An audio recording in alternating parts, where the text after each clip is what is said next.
नमस्ते दोस्तों, स्वागत है फिर से मेरे इस चैनल में। आज हम लोग बात करने वाले हैं 12th क्लास के बायोलॉजी की फर्स्ट चैप्टर का नाम है जीवों में जनन। मतलब इंग्लिश से बोला जाए तो रिप्रोडक्शन इन ऑर्गेनिज्म। हम सभी को ज्ञात है कि सभी जीव की एक विशेषता होती है कि वह अपना जीवन चक्र पूर्ण करता है। अगर वो नेचुरली रहे तब की बात है। जैसे कि कोई जीव अगर जन्म लेता है तो उसका सत्य निश्चित बात जो रहता है वो उसका मृत्यु से हो जाता है। तो सभी जीवों की विशेषता होता है कि वो अपना जीवन चक्र क्या कर सकता है, कंप्लीट कर सकता है। जैसे कि यहाँ पे दिया हुआ है एक सिग्मॉइड वक्र दिया हुआ है, ऐसे कुछ आ रहा है कि नहीं आ रहा है। तो हुआ क्या चीज उसमें, पहले जन्म लेंगे, फिर विकास होगा, फिर क्या करता है परिपक्वता आता है, उसके अंदर मैच्योरिटी आता है, फिर जनन करते हैं, रिप्रोडक्शन करते हैं और लास्ट में क्या जाता है, उसका देहांत हो जाता है, मृत्यु हो जाता है। यही एक साइकिल होता है जिसको हम लोग क्या बोलते हैं, लाइफ साइकिल बोलते हैं। ठीक है, जनन एक जैविक प्रक्रिया है। Reproduction is a biological process जिसके द्वारा जीव अपने ही समान क्या करते हैं, जीव उत्पन्न करते हैं। जीव क्या करते हैं, अपने समान ही जीव उत्पन्न कर देते हैं। और अगर सेकंड बात किया जाए, नेक्स्ट बात किया जाए तो क्या होता है, जीवन चक्र की अवधि क्या होता है, इसको हम लोग बोलते हैं इंग्लिश में लाइफ स्पान। ठीक है, किसी जीव का जन्म लेने से लेकर मृत्यु तक की प्रोसेस जो रहता है। ठीक है, जन्म लिए, फिर क्या होगा, विकास होगा, फिर परिपक्वता आएगा, फिर वो रिप्रोडक्शन करेगा, जनन करेगा और लास्ट में क्या हो जाएगा, उसका मृत्यु हो जाएगा। तो इसी चक्र को हम लोग क्या बोलते हैं, लाइफ स्पान कह देते हैं। इसी चक्र को क्या बोलते हैं, लाइफ स्पान बोलते हैं। जैसे उदाहरण के लिए हम लोग देखें तो जो मच्छर होते हैं वो क्या करते हैं, 12 से 15 दिन कुछ दिन तक ही जीवित रहते हैं। ठीक है, मॉस्किटो जो होता है वो कुछ दिन तक जीवित रहता है, जैसे कि 1-2 दिन में उसका लाइफ साइकिल पूरा हो जाता है, लाइफ स्पान पूरा हो जाता है। सेकंड बात करें डॉग का, तो डॉग जो है वो 12 से 15 वर्ष तक रहता है, उसका लास्ट जो देहांत है उसी का बात कर रहे हैं। और नेक्स्ट जो होता है वो होता है हाथी का। तो हाथी जो है, एलिफेंट जो है, वो 60 से 70 साल के बीच में क्या करते हैं, अपने लाइफ को सर्वाइव करते हैं। ठीक है, नेक्स्ट बात करेंगे, अगर मानव का बात कर लिया जाए तो मानव यह 60 से 70 साल एक एवरेज जीता है। उसके बाद क्या कर लेते हैं, उसका नेचुरली क्या हो जाता है, डेथ हो जाता है। अभी के बाद में, पहले हुआ करता था कि 130 साल तक क्या करते हैं लोग जीते थे। अभी जस्ट पद्मश्री मिला हुआ था एक हमारे भारतीय नागरिक को, उनका देहांत हुआ, उसका जो एज है वो 120 था। ठीक है, 120 साल होगा मेरे ख्याल से। ठीक है, उससे ज्यादा भी होगा। तो मनुष्य का ये होता है, अगर नेचुरली डेट का बात किया जाए तो इस प्रकार लाइफ स्पान जो होता है वो चलते रहता है। ठीक है, नेक्स्ट बात करें अगर बांस का, तो बांस जीवन में एक ही बार फूलता है। ठीक है, 50 साल से 100 साल के बीच में वो फूलेगा और जैसे ही उसका फूल एक बार झड़ जाएगा, नीचे गिर जाएगा, तो वो बांस जो होते हैं वो मृत्यु प्राप्त कर लेता है। ठीक है, हम लोग जानते हैं कि सभी जीव में जो है वो मृत्यु कॉमन होता है। ठीक है, लेकिन जनन जो है उस जीव की जीवन को आगे बढ़ाता है, उसके पीढ़ी को आगे बढ़ाता है। ठीक है, ये बात करते हैं। जैसे कि एक यहाँ पे एक इमेज आया हुआ है, इसमें पूरा लाइफ स्पान दिखा रहा है कि एक चाइल्ड रहता है, उसके बाद वो धीरे धीरे यंग होता है, परिपक्वता होता है, फिर उनका शादी विवाह हो जाता है। ठीक है, फिर वो धीरे से बूढ़ा हो जाता है और लास्ट में क्या, उसका आत्मा बाहर जाने लगता है। ठीक है, ये बात हुआ यहाँ तक। और बात करेंगे किसके बारे में, कि वास्तव में जनन क्या है, व्हाट इज अ रिप्रोडक्शन।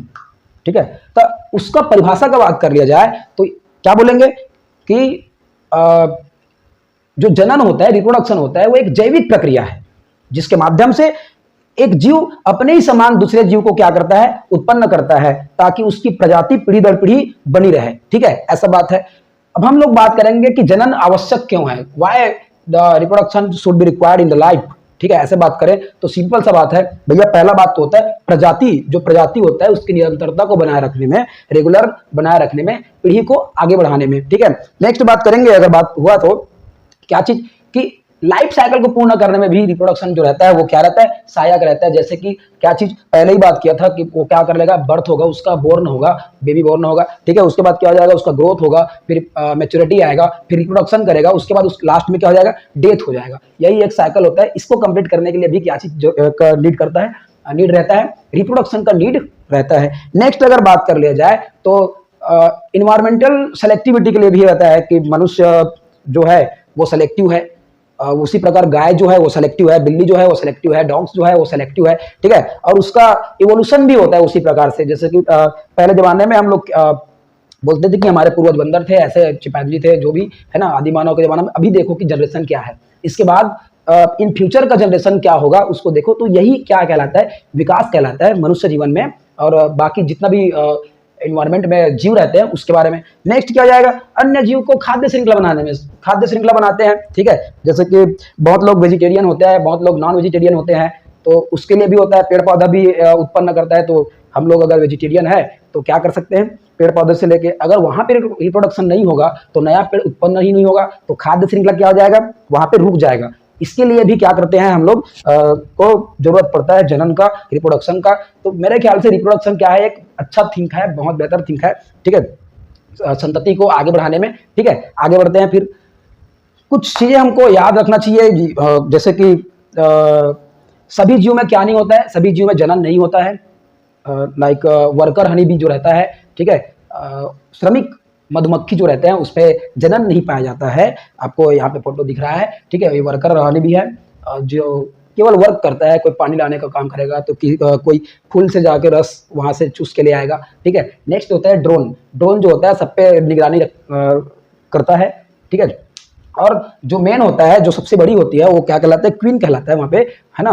वो उनका काम रहता है इंस्ट्रक्शन देना, ठीक है, इंस्ट्रक्शन देना, और रिप्रोडक्शन में यही भाग लेते हैं मानो, ठीक है। तो ये हो गया। नेक्स्ट बात है कि जनन प्रक्रिया में भैया हार्मोन्स के साथ साथ क्या चीज भी इंपॉर्टेंट हो जाता है, हार्मोन्स के साथ साथ इंपॉर्टेंट हो जाता है, वो चीज है वातावरण।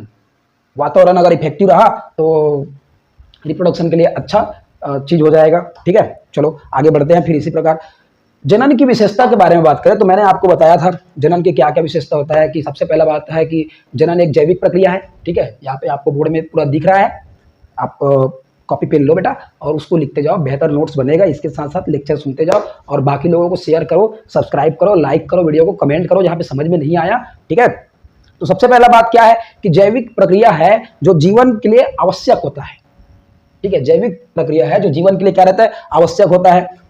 और इनसे बात चलता है कि नई संतान जो होता है वो माता पिता के जो गुण होते हैं, नई संतान में माता पिता का गुण जो होता है वो आता है, वो किसके कारण से आता है, डीएनए के कारण से आता है। तो ये बात है। और नेक्स्ट बात करेंगे कि समय, स्थिति और जीव की जो आयु होता है, एज होता है, वो इंपॉर्टेंट हो जाता है किसके लिए, रिप्रोडक्शन के लिए, ठीक है। और इंग्लिश में अगर देखा जाए यहाँ पे तो बात चल रहा है क्या चीज कि why is the reproduction important in the life, ऐसे बोल रहे हैं। तो हम लोग बोल सकते हैं organism do not live in the forever, कि हम लोग बोल रहे हैं कि जो जीवित जीव है वो हमेशा के लिए जीवित नहीं रहेंगे। तो अपने पीढ़ी को बढ़ाने के लिए कम से कम रिप्रोडक्शन की आवश्यकता पड़ती है। नेक्स्ट बात है if organism did not reproduce everything would be extinct, मतलब अगर जो ऑर्गेनिज्म है वो रिप्रोडक्शन नहीं करेगा तो सब चीज क्या हो जाएगा, समाप्त हो जाएगा। आप लोग खुद सोच के देखो, खाद्य श्रृंखला समाप्त हो जाएगा, आगे का इवोल्यूशन, विकास समाप्त हो जाएगा, ये सब चीज के बारे में। और लास्ट में क्या है कि आगे पीढ़ी दर पीढ़ी मतलब बढ़ नहीं सकता, जनरेशन आगे चल नहीं सकता, ऐसे बात है। अब हम लोग बात करेंगे जनन के प्रकार के बारे में, टाइप्स ऑफ रिप्रोडक्शन के बारे में बात करने वाले हैं। तो टाइप्स ऑफ रिप्रोडक्शन हम लोग दिखते हैं नॉर्मल जो जीव में, ऑर्गेनिज्म में दिखते हैं, वो दो प्रकार का दिखते हैं। पहला होता है एसेक्सुअल रिप्रोडक्शन और दूसरा होता है सेक्सुअल रिप्रोडक्शन। यहाँ पे दिया हुआ है और दोनों का जो डेफिनेशन है उसको मैं कैसे ले लिया हूँ, एक डिफरेंशिएशन के रूप में ले लिया हूँ, आपको समझ में आना चाहिए बात क्या है। अलैंगिक जनन और लैंगिक जनन के बारे में।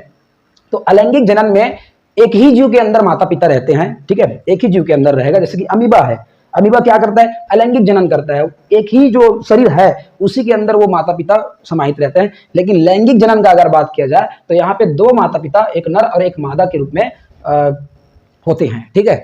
नेक्स्ट बात करेंगे, यहाँ पे कोई यौन कोशिका या फिर गैमेट्स नहीं पाया जाएगा, जबकि भैया सेक्सुअल रिप्रोडक्शन में क्या पाया जाएगा, यौन कोशिका पाया जाएगा, स्पर्म और अंडाणु पाया जाएगा, स्पर्म और ओवम पाया जाएगा।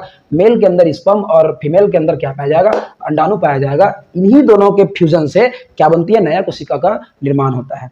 और बात करेंगे अलैंगिक जनन में, अलैंगिक जनन में संतान जो होता है वो सेम टू सेम माता और पिता के समान दिखाई देता है। मतलब हम लोग कह सकते हैं कि वो एक क्लोन का निर्माण करता है। जैसे कि अमीबा की टाइप का दिखेगा, पैरामिस्टियम टाइप ही दिखेगा, क्योंकि वो सेम संतति, सेम माता पिता से बन के आए हैं, एक ही माता पिता से बन के आए हैं।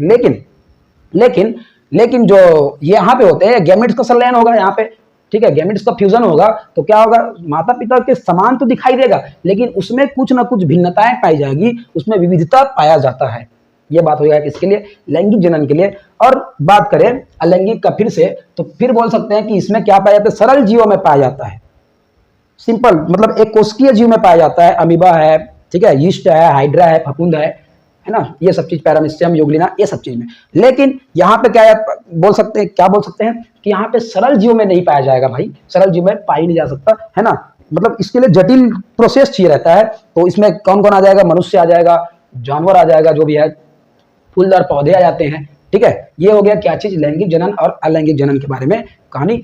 और अब एक और चीज देखते हैं हम लोग, पादप में क्या पाया जाता है, प्लांट में कैसा होता है रिप्रोडक्शन। तो प्लांट में रिप्रोडक्शन होता है वेजिटेटिव टाइप का, कायिक जनन भी होता है, दोनों प्रकार का जनन होता है। एक होता है कायिक जनन, के बारे में पहले बात कर लेते हैं हम लोग, बाकी दोनों के बारे में बात बाद में करने वाले हैं, पूरा बात करने वाले हैं। जब पौधे के कायिक भाग जैसे कि जड़ है, तना है या पत्ता है, वहां से एक नया पौधा मिल जाता है, वहां से एक नया पौधा बनता है, तो उसी को बोलते हैं हम लोग कायिक जनन। उसी को क्या बोल देते हैं, कायिक जनन बोलते हैं। इंग्लिश में बोल देते हैं बेटा वेजिटेटिव रिप्रोडक्शन। इसमें बीज की जरूरत नहीं पड़ता है, इसमें सीड्स की जरूरत नहीं पड़ता है। जैसे कि यहाँ पे आप एग्जांपल देख सकते हो, अलग अलग प्रकार का एग्जांपल है, ठीक है।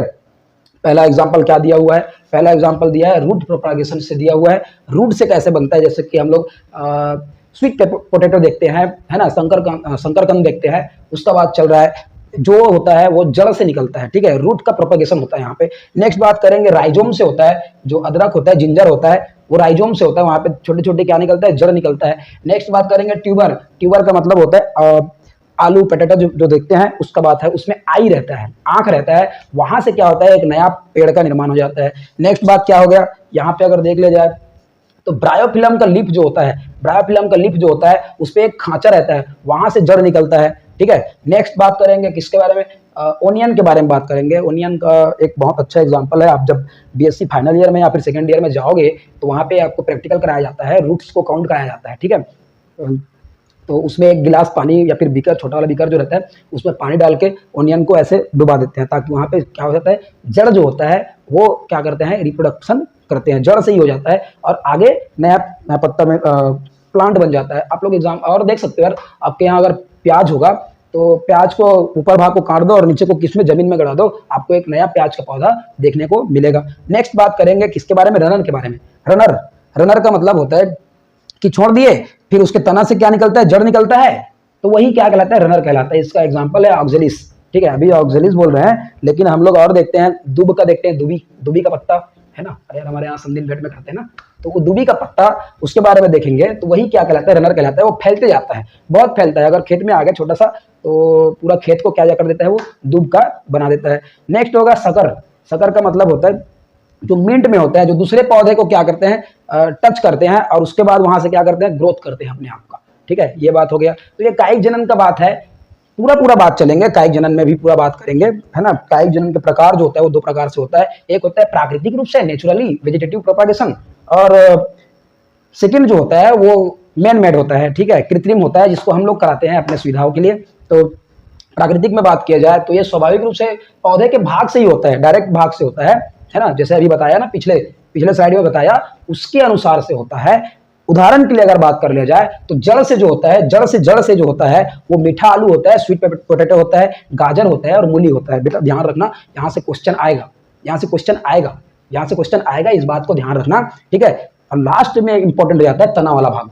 तना में क्या होता है, तना में जो होता है वो सिंपल क्वेश्चन कर लेते हैं कि भैया आलू जो है वो क्या है, पौधे का जड़ वाला भाग है, पौधे का तना वाला भाग है, पत्ती वाला भाग है या बीज वाला भाग है, ऐसे बोल दिया जाएगा। तो हमको ध्यान रखना है, तना जो है वो, सॉरी, आलू जो है वो तना वाला भाग होता है, अदरक जो होता है वो तना वाला भाग होता है, प्याज जो है वो भी तना वाला भाग होता है, यहाँ पे ऐसे स्लाइड में दिखा गया है। पत्ती का बात कर लेंगे तो ब्रायोफिलम है, ब्रायोफिलम की पत्ती है, उसके किनारे में क्या रहता है, ऐसे खांचा बना रहता है ना। पिछले स्लाइड में अगर देखा जाए, अच्छा यहाँ पे देख लो, ये खांचा ऐसे खांचा दिया हुआ है, इसी खांचा को क्या बोलते हैं, ब्रायोफिलम बोल देते हैं। नेक्स्ट बोल देंगे अगर राइजोम, राइजोम का मतलब, सॉरी स्टार्टिंग में मैं अदरक बोल दिया था, गाजर था ये, गाजर और मूली था बेटा, है ना, ये बात ध्यान रखना, स्टार्टिंग में अदरक बोल दिया था। तो राइजोम का मतलब होता है छोटे छोटे क्या निकलना, रेशा निकलना, रेशा, ठीक है। तो वो किस में निकलेगा, अदरक है, हल्दी है, इसमें ये प्रजाति राइजोम है। आप अदरक को नहीं बोल सकते कि हम लोग जड़ खाते हैं या फिर तना खाते हैं या फिर पत्ती खाते हैं, उसका राइजोम वाले पार्ट्स को हम लोग क्या करते हैं, खाते हैं। और विशेष बात यह है विशेष बात यह है कि आलू में आंख होती है, बड़ होती है, जिससे नया पौधा उगता है, पहला बात। और दूसरा बात जो होता है, ब्रायोफिल्म के पत्ते के किनारे में कोपले पाए जाते हैं, जो खांचा बोल रहा था उसी को बोलते हैं कोपले, ठीक है। उसी कोपल से ही क्या चीज मिलता है, नया पौधों का जन्म हो जाता है। ऐसे कुछ इस प्रकार से यहाँ पे देख लो भैया, शकरकंद दिया हुआ है, यहाँ पे स्वीट पोटैटो है ना, और आलू भी दिया हुआ है, ये राइजोम का सॉरी ब्रायोफिल्म का पौधा भी दिया हुआ है, और यहाँ पे एक शक्कर दिया हुआ है केला के पौधे में, शक्कर भी दिया हुआ है किसके बारे में, केला के पौधे में, और पुदीना में भी शक्कर पाया जाता है। नेक्स्ट बात करेंगे किसके बारे में, कृत्रिम कायिक जनन के बारे में। कृत्रिम कायिक जनन, ठीक है, मतलब आर्टिफिशियल वेजिटेटिव प्रोपागेशन के बारे में बात करेंगे, रिप्रोडक्शन के बारे में बात करेंगे। तो यह मनुष्य के द्वारा कराया जाता है। सबसे पहला बात यह है कि ये क्या कराया जाता है, मनुष्य के द्वारा कराया जाता है। मनुष्य इसमें अपने सुविधा के अनुसार से क्या करते हैं, खेती करते हैं, टेक्नोलॉजी का उपयोग करते हैं, और पुराना जो है विधि उसका भी उपयोग कर लेते हैं, जिसमें सबसे पहला विधि आता है कटिंग, ठीक है। कटिंग आ जाता है, इसमें क्या करते हैं, पौधे की एक शाखा को काट करके मिट्टी में लगा देते हैं। जैसे कि आप लोग गुलाब देखियो, गुलाब का अगर एक शाखा है तो उसको काट दो और उसको मिट्टी में डाल दो, और ऊपर से क्या कर देते हैं हम लोग छत्तीसगढ़ वाले तो गोबर डाल देते हैं, फिर नीचे से क्या करते हैं, यहाँ से पौधा बन जाता है। तो गुलाब है, मनी प्लांट है, ठीक है, ये सब चीज किसमें आता है, कटिंग में आता है। तना को काट करके केवल मिट्टी में डालना रहता है, उसको मिट्टी में मिलाना नहीं रहता है, ठीक है। मिट्टी में ऐसे लगा दो आप, फिर बात हो जाएगा। सेकंड बात हो जाएगा कलम लगाना, ग्राफ्टिंग करना, ठीक है। तो इसमें क्या करते हैं, दो पौधे, अच्छा ये बात ध्यान रखो कि यहाँ पे हम लोग किसके बारे में बात किए हैं, कटिंग के बारे में बात किए हैं, ठीक है।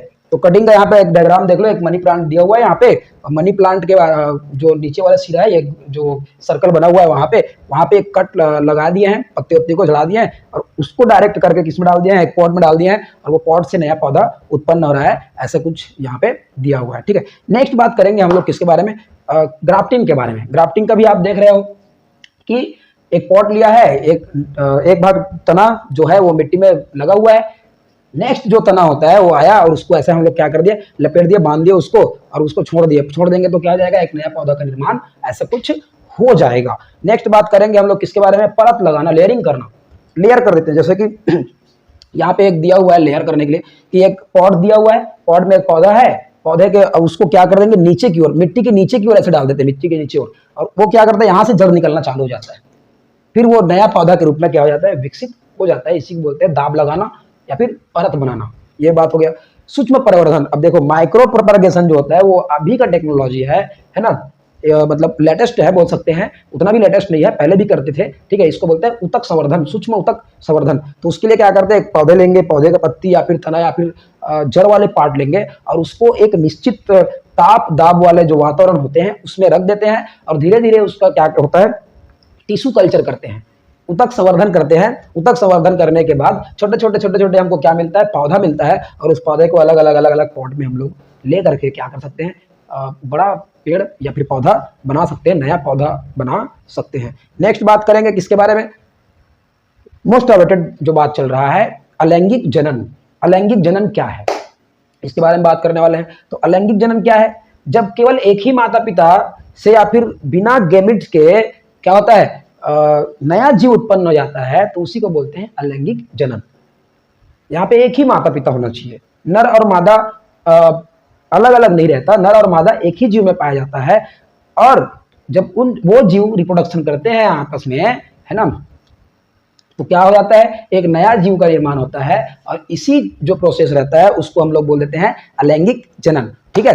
नेक्स्ट बात क्या करेंगे, एक पॉइंट है यहाँ पे, मैं पिछले स्लाइड में भी बताया कि अलैंगिक जनन में संतान बिल्कुल माता पिता के समान दिखाई देता है, जिसको हम लोग क्या बोल देते हैं, क्लोन बोल देते हैं। क्लोन सेम टू सेम रहता है, सेम टू सेम, ठीक है। यह प्रक्रिया जो होता है बेटा, जो अलैंगिक प्रजनन है, अलैंगिक जनन है, वो प्रक्रिया जो है वो बड़ा ही सरल होता है, बहुत तेज होता है, और कम एनर्जी चाहिए रहता है, इसके लिए बहुत कम एनर्जी चाहिए रहता है। अब जैसे कि अमीबा है, खाली उसमें क्या पाया जाएगा, बाइनरी फिजन पाया जाएगा, द्विविखंडन पाया जाएगा, नीचे दिया हुआ है, बात करेंगे उसके बारे में, पूरा बात करने वाले हैं, ठीक है। सीधा आते हैं किसमें, अलैंगिक जनन के प्रकार में आते हैं, टाइप्स ऑफ एसेक्सुअल रिप्रोडक्शन, इसके बारे में बात कर लेते हैं।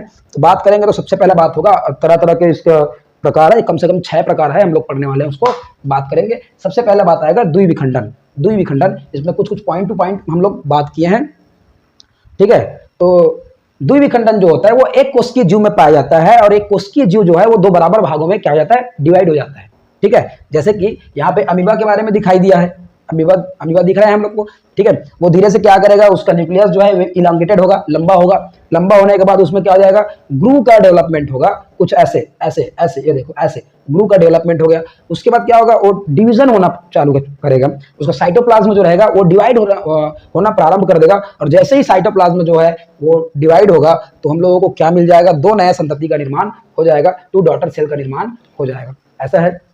तो इसका प्रत्येक भाग जो है, इसमें जो है बाइनरी फिजन में जो है वो जीव का प्रत्येक भाग एक नया संतति का निर्माण करता है, ठीक है, मतलब पुराना ही रहता है मानो। और सेकंड इसका एग्जांपल अगर बात कर लिया जाए तो अमीबा आ जाएगा, पैरामिस्टम आ जाएगा, यूग्लिना आ जाएगा, ठीक है, कुछ इस प्रकार। नेक्स्ट बात हो जाएगा बहुविखंडन के बारे में। बहुविखंडन अब क्या हो जाएगा कि कभी कभी कुछ जीव ऐसे होते हैं जैसे कि प्लाज्मोडियम, मलेरिया जो होता है, मलेरिया का जो परजीवी होता है प्लाज्मोडियम, वो बहुविखंडन करते हैं, बहुविखंडन। यहाँ पे स्लाइड में फोटो वगैरह नहीं है तो कोई बात नहीं, इसमें फोटो ऐड करेंगे बाद में, अभी तो स्टार्टिंग है, आप लोग केवल नोट्स बनाएं। तो ये क्या करते हैं, प्रतिकूल परिस्थिति के अंदर अपने आप को क्या करता है, कई नाभिक में परिवर्तित कर लेता है। जैसे कि आप लोग देखे हो कि किसी को मलेरिया हुआ है तो उसको एक निश्चित टाइम पे ना बुखार लगता है, उसको फीवर आता है एक निश्चित टाइम पे। वो बोलेगा शाम को मेरे को 4 बजे एकदम बुखार लगता है, फिर 4 बजे बुखार लगता है, 24 घंटा में एक बार बुखार लगना ही तय है, तो समझना भैया उसको किसका लक्षण है, मलेरिया का लक्षण है, ठीक है। अनुकूल परिस्थिति में ही वो क्या करता है, अपने आप को जनन करते हैं। नेक्स्ट बात हो जाएगा अंकुरन, बडिंग। बडिंग जो होता है वो यीस्ट और हाइड्रा के पौधे में पाया जाता है, यीस्ट और हाइड्रा के पौधे में। जैसे कि हाइड्रा का पौधा कुछ ऐसे ऐसे ऐसे रहेगा तो नीचे से ना ऐसे मुकुलन पैदा हो जाएगा, ऐसे मुकुलन पैदा हो जाएगा, और मुकुलन होने के बाद वो मुकुल वाला भाग, वो बडिंग वाला भाग अलग हो जाएगा और वो क्या कर लेगा, एक नया पौधा का निर्माण कर लेता है। नेक्स्ट बात करेंगे खंडन के बारे में, फ्रैगमेंटेशन के बारे में। फ्रैगमेंटेशन भी एक क्या है, प्रोपगेशन का टाइप है, वो भी कौन सा वाले, एसेक्सुअल वाले, ठीक है। तो उसमें क्या हो जाएगा, शरीर का एक टुकड़ा क्या हो जाएगा, अलग हो जाएगा और नया जीव का निर्माण कर लेगा। जैसे कि मेरा ये उंगली का बात कर लेंगे, अगर मेरे में एसेक्सुअल रिप्रोडक्शन होता है तो ये उंगली अगर कट जाए तो ये उंगली क्या कर लेगा, एक नया जीव का निर्माण कर लेगा, इसी को बोलते हैं प्रोपगेशन। ये बहुकोष्ठीय जीव में पाया जाता है, जैसे कि स्पाइरोगाइरा है, फीता टाइप का दिखता है ऐसे, उसमें पाया जाएगा, शैवाल है उसमें पाया जाएगा, ठीक है, ये सब चीज। स्पोरुलेशन का मतलब होता है क्या चीज, स्पोर बनना, बीज बनना, बीज छोटा छोटा बीज की तरह बनता है, ठीक है। जैसे कि राइजोफस जो फफूंद है वो छोटा छोटा छोटा छोटा बनेगा, ठीक है। और वो म्यूकर एक क्या है, एग्जाम्पल है इसका, म्यूकर भी एग्जाम्पल है, ठीक है। तो ये बात है ना। नेक्स्ट बात करेंगे, ये भी क्या होता है कि अनुकूल परिस्थिति में ही अपने आप को क्या करता है, प्रोपगेट करते हैं। नेक्स्ट बात हो जाएगा कायिक जनन, जो हम लोग पिछले स्लाइड में पढ़ के आए हैं, ठीक है, वेजिटेटिव रिप्रोडक्शन के बारे में पढ़ के आए हैं। तो वो भी क्या रहेगा, एक महान मुद्दा रहेगा मानो, ठीक है। तो पौधे का कोई भी कायिक भाग से, जड़, तना और पत्ती से अगर नया जीव बनता है, नया पौधा बनता है, तो इसको बोल देते हैं कायिक जनन। और कायिक जनन में जो एग्जाम्पल हम लोग लिए थे, आलू लिए थे, गाजर लिए थे, मूली लिए थे, ठीक है, ये सब चीज आता है, गुलाब है, अदरक है, प्याज है, ठीक है, ये सब चीज। नेक्स्ट बात करेंगे हम लोग किसके बारे में, कायिक जनन के क्या लाभ है, कायिक जनन के क्या लाभ है, what is the important of vegetative reproduction, ठीक है। ये एप्लीकेशन बोल सकते हैं, इंपॉर्टेंट बोल सकते हैं। पहला बात है भैया, इसमें तेजी से क्या बनता है, नया पौधे का निर्माण होता है, बहुत स्पीड से नया पौधा बनता है, ठीक है। दूसरा बात है कि इसमें बीज की आवश्यकता नहीं पड़ती है कि किसी के पास बीज लेके आओ फिर वो पौधा उसको आगे बढ़ाओ, ऐसा बिल्कुल नहीं होता है। माता पिता के समान मतलब जो पेरेंट्स प्लांट होते हैं उसी के समान नए संतति आते हैं, नए डॉटर आते हैं, तो सेम क्लोन का निर्माण हो जाता है। तो क्लोन भी हम लोगों को मिलते हैं कि इसमें वेजिटेटिव रिप्रोडक्शन में। और कुछ पौधे ऐसे मतलब बड़े पैमाने में हम लोग उत्पादन कर सकते हैं, जो पौधे क्या है विलुप्त हो रहे हैं, उन पौधों का संरक्षण कर सकते हैं और उसका बड़े से बड़े पैमाने में क्या कर सकते हैं, हम लोग उत्पादन कर सकते हैं। और आप लोग शॉर्ट में अगर लिख सकते हो तो ऐसे लिख भी सकते हो, क्या चीज कि जो बाइनरी फिजन है वो एक कोशिकी जीव में पाया जाएगा, अमीबा उसका एग्जांपल है। सेकंड बात है बहुविखंडन है, जो प्लाज्मोडियम में पाया जाता है। और क्या बोल सकते हैं, अंकुरन जो है वो माता पिता के कली से होता है, बर्ड से होता है, ठीक है, जैसे कि एग्जाम्पल क्या है उसका, यीस्ट है। नेक्स्ट बात कर लेंगे खंडन, जो है शरीर के कोई एक भाग को अगर अलग कर दिया जाए तो पूरा जीव का निर्माण कर लेता है, जैसे कि स्पाइरोगायरा में है। स्पोरुलेशन जो है वो फफूंद में पाया जाता है, कायिक जनन जो है वो ऐसे करके, ठीक है। तो आई होप आज का वीडियो आप लोगों को बहुत बेहतर लगा होगा, है ना। हम लोग और बात करेंगे आगे के टॉपिक के बारे में।